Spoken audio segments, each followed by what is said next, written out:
Heart to heart एक connect हो जाता है इस तरह का जो म्यूजिक है, स्पेशली विद यंगस्टर्स जो हमारे 16-17 साल के यंगस्टर्स हैं, उनके साथ वो बातें वो फीलिंग्स कनेक्ट होती हैं, हार्ट ब्रेक की हो या फिर नया नया प्यार, ये सारी चीजें तो ऑफ कोर्स हमें अभी भी होती है, लेकिन उसे हम जाहिर नहीं कर सकते। 21 साल हो गई है शादी को। For me to connect with the indie music is a little difficult, but it definitely works very well for the youngsters. And उनको एक जो उसकी जो simplicity है, उसमें उनको बहुत बहुत मजा आ रहा है, for sure. तो मैं जरूर इस genre पे भी कुछ करना चाहूँगा। सिद्धू मूसेवाला जो उनकी पंजाबी में जैसी म्यूजिक थी, just more जिसे कहते हैं ना शब्द प्रधान, more about the lyric, more about एक बैलेड सिंगिंग, वो उसमें डांस या पार्टी नंबर्स आपको कम मिलेंगे, तो वो एक अलग स्टाइल भी है। ऑलमोस्ट 70-30, कोविड के पहले 70% बॉलीवुड म्यूजिक कंज्यूम हो रहा था, 30% नॉन बॉलीवुड। अब 70% नॉन बॉलीवुड म्यूजिक कंज्यूम हो रहा है, 30% बॉलीवुड, और वो और घटता जा रहा है। One of the most convincing people in the world is Mika Singh. और जब प्यार से इतने मासूमियत से मेरे भाई का फोन आया कि भाई अगर आप नहीं करोगे ना होस्ट तो मैं नहीं करूंगा शो, तो आप अभी डिसाइड करो कि क्या करना चाहिए। उड़िया दिल उड़िया इश्क़ दे आसमान में जुड़िया, दिल जुड़िया जब तेरे नाम से, उड़िया दिल उड़िया इश्क़ दे आसमान में जुड़िया, दिल जुड़िया जब तेरे नाम से।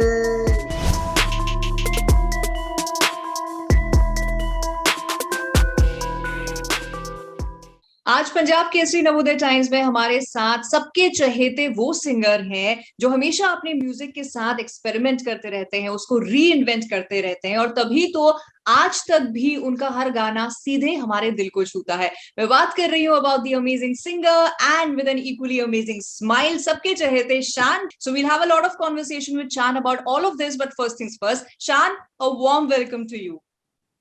Thank you so much Nidhi, for a wonderful introduction. और मुझे ऐसा लग रहा है कि ये कॉन्वर्सेशन बहुत मजेदार होगा, बहुत सारी बातें होंगी। और स्माइल की बात चली तो आपकी भी स्माइल बहुत ही प्यारी है। I just had to say it. Thank you. And here we have started our mutual admiration society. Okay, now let's talk about this song. It's looking so beautiful and so fresh. नहीं, fresh तो इसलिए लग रहा है कि shot in a very brand new location at the Maldives. This is the Hard Rock Cafe.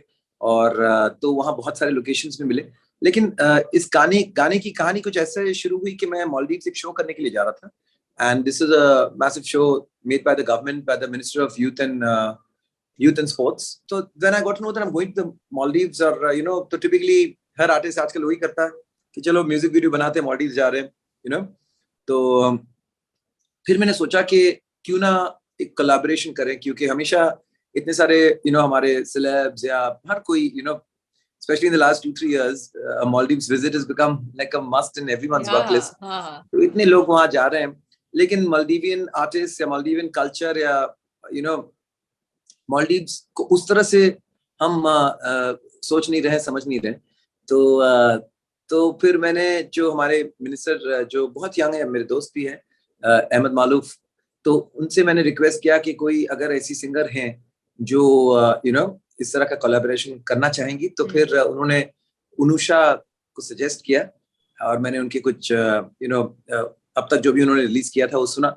यही था कि सारा सब कुछ उनका या तो इंग्लिश या फिर मालदीवियन भाषा में था।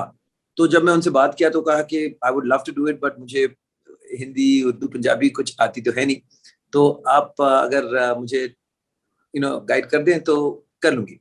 So but she really worked hard and फिर भी थोड़ा वो एक्सेंट में एक उनकी एक टिपिकल चीजें हैं, लेकिन I think that sounds very cute and that is I think the Maldivian touch also, you can't change that.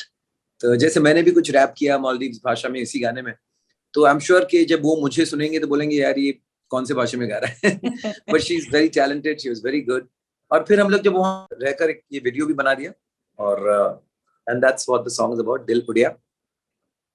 तो सब कुछ काफी जल्दी हुआ निधि, लेकिन generally what I do is always would like to believe that every song should have a reason. कि गाना अगर बन रहा है तो उसमें कोई कारण होना चाहिए। नहीं तो इतने सारे गाने हैं, लव सॉन्ग्स कहें या सैड सॉन्ग्स कहें या पार्टी सॉन्ग्स कहें या अलग अलग जॉनर में इतने सारे गाने, एक और उसी तरह का एक और गाना रिलीज करना उसका कोई मतलब नहीं है, लोग क्यों सुने उसे।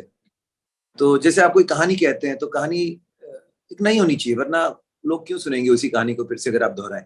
करेक्ट। तो फिर मैंने जल्दी से थीम बनाया, मैंने कहा कि अगर हम मालदीव्स जा रहे हैं तो मालदीव्स लोग जाते हैं उस मोमेंट को एंजॉय करने के लिए, उस पल को एंजॉय करने के लिए।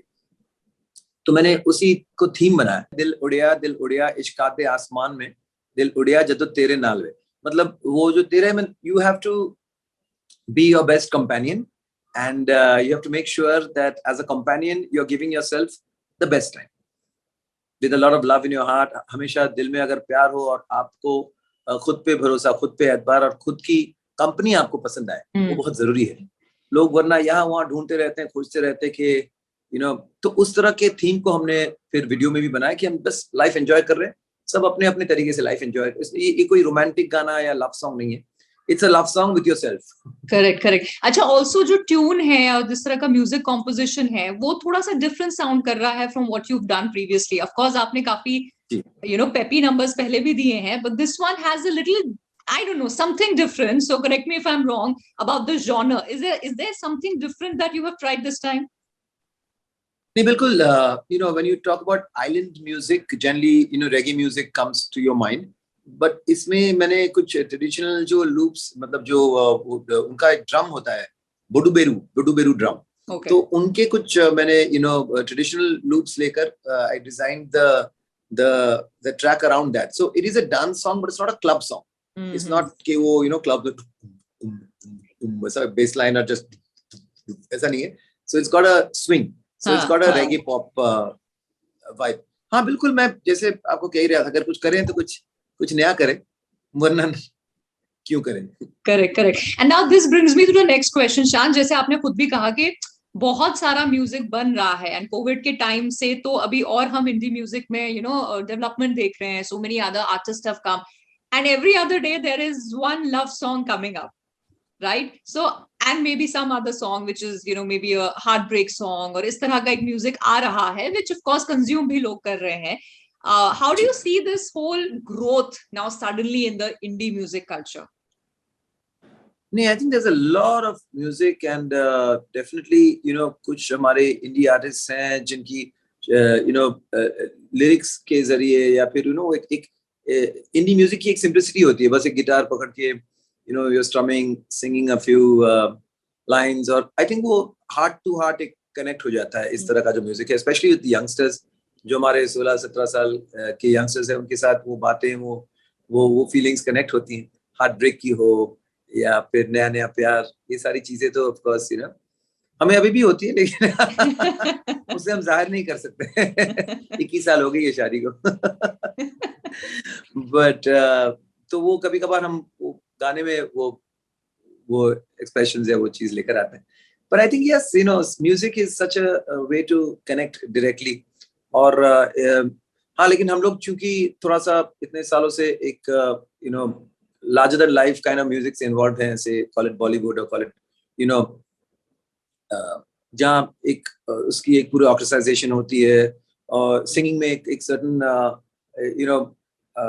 क्या कहते हैं, एक फिनिश टाइप की होनी चाहिए। तो so for me to connect with the indie music is a little difficult, but it definitely works very well for the youngsters, and उनको एक जो उसकी जो simplicity है उसमें उनको बहुत बहुत मजा आ रहा है for sure। तो मैं जरूर इस जॉनर पे भी कुछ करना चाहूंगा next. And you must, because अभी जिस तरह का चेंज आ रहा है जैसे पहले हमारी जो हिंदी फिल्म्स होती थी तो उसमें मतलब 6-7 गाने तो होते थे, बाकायदा उसके कैसेट्स या सीडीज निकलते थे। अब जिस तरह की फिल्म्स बन रही है, they don't have hero heroine पर से सिंगिंग द सॉन्ग्स, बैकग्राउंड में एक आध सॉन्ग हो गया तो हो गया, कुछ फिल्म्स में तो नहीं होता है वो भी। सो ऐसे में I think you feel there is a lot of scope now कि अगर आप बॉलीवुड में नहीं गा रहे हो and you have this whole indie music scene which is flourishing, तो that is going to help a lot of singers and musicians. Oh yes, of course, of course. Achha, sorry, there's a little confusion. Indie pop or non-film is of course also considered indie, but indie music as a genre is also एक musical genre है indie music। Okay. जैसे प्रदीप कुहड़ है या प्रतीक कुहड़ है या अनुज जैन है या ऐसे बहुत सारे आर्टिस्ट हैं, ऋत्विज हैं, जो they just एक लूप या एक गिटार पे लोग गाने करते हैं और लोग वो बहुत पसंद करते हैं। That's called indie music actually। Even जैसे सिद्धू मूसेवाला जो उनकी पंजाबी में जैसी म्यूजिक थी, it was more जिसे कहते हैं ना शब्द प्रधान, more about the lyric, more about the एक बैलेड सिंगिंग, वो उसमें डांस या पार्टी नंबर्स आपको कम मिलेंगे, तो वो एक अलग स्टाइल भी है इंडी म्यूजिक का। लेकिन if you consider indie music as non film music, then of course you know आज आई थिंक ऑलमोस्ट 70-30, कोविड के पहले 70% बॉलीवुड म्यूजिक कंज्यूम हो रहा था, 30% नॉन बॉलीवुड। अब 70% नॉन बॉलीवुड म्यूजिक कंज्यूम हो रहा है, 30% बॉलीवुड, और वो और घटता जा रहा है। सो दैट इज क्लियरली जो यू नो बीच में लग रहा था बस एक वेव है, बट एक ट्रेंड है। बट ऑफ कोर्स जैसे आपने नहीं कहा कि म्यूजिक का भी इंग्लिश म्यूजिक, सॉरी, बॉलीवुड में मोर रियलिस्टिक फिल्म्स बन रही हैं या सिचुएशंस मोर रियलिस्टिक बन रही हैं, तो उसमें वो यू नो हीरो हीरोइन गाना गा रहे हैं। वो कुछ फिल्मों में of course you no people enjoy that, I'm sure people still want entertainment, लेकिन काफी डायरेक्टर्स हैं या काफी स्टोरी टेलर्स हैं जो चाहते हैं अपनी यू नो स्टोरी को इंटरप्ट या इंटरफियर ना करें म्यूजिक के साथ। यस, बट शान, आप उस दौर में भी रहे जहां एक फिल्म में 7-8 गाने होते थे, कई बार उससे भी ज्यादा होते थे, you know, and you seen this now whole transition also. और बहुत सारे ऐसे सिंगर्स हैं who were there at that time, लेकिन आज कहीं ना कहीं नो ऑब्सोलीट से हो गए, but you've maintained your charm of singing. What is the secret that people still want to hear Shaan? आज actually I tell you I have had a very very long day, और मैं बीच में एक झपकी ले लिया था, and I think I am looking like just woken up, so I don't know how much of how much of the charming personality is coming through today. लेकिन एक्चुअली क्या है कि मैं मुझे सबसे पसंदीदा चीज अगर मेरी जिंदगी में है, of course you no friends family ये चीजें तो हैं ही, लेकिन वो है कि माइक के सामने जाके गाना गाना। अब जब इतने सालों तक यू नो हर दूसरे दिन मौका मिलता था ये करने का, तो मैं भी इसके बारे में सोचा नहीं, और चलो फिल्मों के गाने आ रहे हैं, यू नो एंजॉय कर रहा हूँ। लेकिन ये पिछले ऑलमोस्ट 10-8 साल से वो सिलसिला काफी हद तक कम हो गया। तो 2-3 साल तो मैं यूं ही इंतजार में गुजार दिया कि हाँ शायद यू नो इस गाने के बाद या इस चीज के बाद अभी फिर से यू नो, तो then at some point of course I had to accept and realize कि बॉलीवुड कॉलिंग अब नहीं हो रही है in terms of movie songs. So I started my own you know YouTube channel, and मुझे हमेशा लगता है कि अगर एक जरिया या दरवाजा कुछ बंद होता है तो look at it as a blessing, कि अभी आपके पास एक नया दरवाजा खुलने वाला है, एक नया जरिया शुरू होने वाला है, एक नई सफर कह सकते हैं, एक नया जर्नी शुरू होगी। तो उसमें बहुत एक्साइटेड होकर मैंने ये चैनल किया।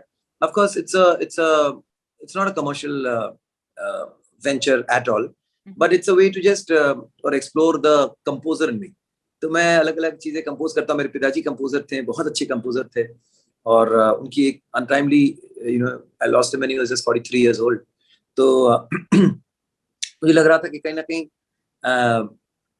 उनके बेटे होने के नाते मेरे अंदर भी वो कंपोजर का जर्म तो है, तो let's make the best of it, and then I started you know putting out songs on my channel. और अब जैसे अनुषा के साथ ये collaboration किया हूँ, the next song is again with another wonderful singer who's an indie singer, okay, Lopamudra. तो लोपामुद्रा धोते, I think सागर धोते and लोपामुद्रा धोते, they are a couple, तो उनका गाना है और वो रिलीज होगी इसके बाद। So yes, करते करते almost 30 odd songs मेरे चैनल पे आ चुके हैं। wow. So I'm enjoying this whole journey. Yes, and may you keep enjoying. And one more thing, जो एक तो आपको गाते हुए हमें बहुत अच्छा लगता है सुनना, चाहे आप वो फिल्म्स में गा रहे हो, चाहे आप अपने इंडिविजुअल गाने गा रहे हो। एक और चीज जो आप बहुत अच्छे से करते हो and people love you is anchoring, hosting, जो I think after 15 years again you have taken up the mantle. तो how is that going?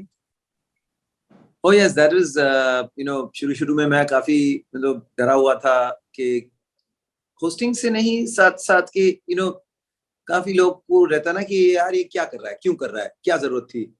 तो ऑफ कोर्स मैंने बहुत इम्पल्सिवली ये डिसीजन ले लिया था, क्योंकि यू नो जब you know one of the most convincing people in the world is Mika Singh. और जब प्यार से इतने मासूमियत से मेरे भाई का फोन आया कि भाई अगर आप नहीं करोगे ना होस्ट तो मैं नहीं करूंगा शो, तो आप अभी डिसाइड करो कि क्या करना चाहिए मेरे।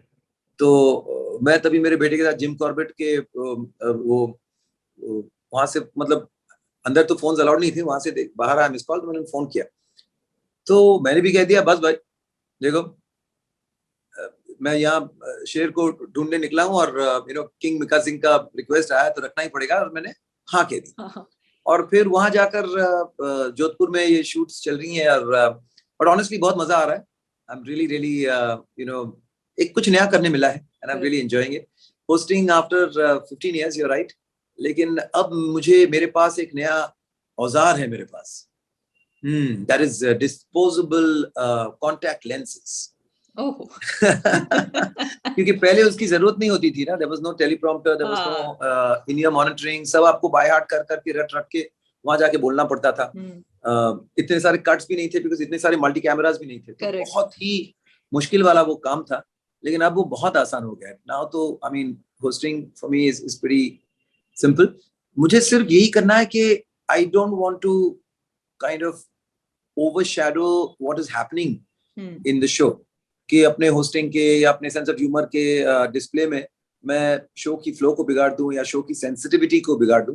तो that is the balance that I have to maintain, not to overdo it. I am just the host here. The main man in the show is Mika Singh, and you know he should be mounted, and उनको वो सही you know जैसे कहते हैं ना padding backing mounting मिलनी चाहिए. So that is important. कोई genre है अभी जो आपने अभी तक ट्राई नहीं किया and it's there yet for you to try? हाँ, इसका किसी ने मुझे सवाल पूछा था तो तब मुझे काफी सारी लंबी लिस्ट निकली उसकी. लेकिन hopefully in this life time I will be able to crack it all. एक तो प्योर क्लासिकल पता नहीं इस लाइफ टाइम में कर पाऊंगा निकली, लेकिन मेहनत कर रहा हूँ उस पर भी. या फिर ओपेरा सिंगिंग स्टाइल जो होता है उस पर भी कुछ एक्सपेरिमेंट करना चाहता हूँ. आई थिंक बाकी का मैंने सब काफी हद तक कवर कर लिया है. चाहे फोक हो, चाहे गजल हो, चाहे सूफी रॉक. हाँ, आई think I have covered everything in सब. तो ये बकेट लिस्ट में सिर्फ टिक हो जाए बाकी भी चीजें आपने जो बोली, because we thoroughly love it whenever you entertain us in any form and medium. जाते जाते since I have you here on my interview, 2 line अगर आपके इस गाने की हो जाए तो. बिल्कुल बिल्कुल बिल्कुल. तो मैं इसकी जो मेन कैच फ्रेज है वही आपको सुनाता हूँ कि उड़िया दिल उड़िया इश्का दे आसमान में जुड़िया दिल जुड़िया जब तेरे नाम से. ये उड़िया दिल उड़िया इश्का दे आसमान में जुड़िया दिल जुड़िया जब तेरे नाम से. Thank you so much, Shan. I wish you all the luck for the success of this song. Of course, goes without saying. And thank you so much for your time in this interview. Thank you, Nidhi. Thank you so much. It was wonderful, wonderful talking with you. Pleasure is all mine. Thank you so much.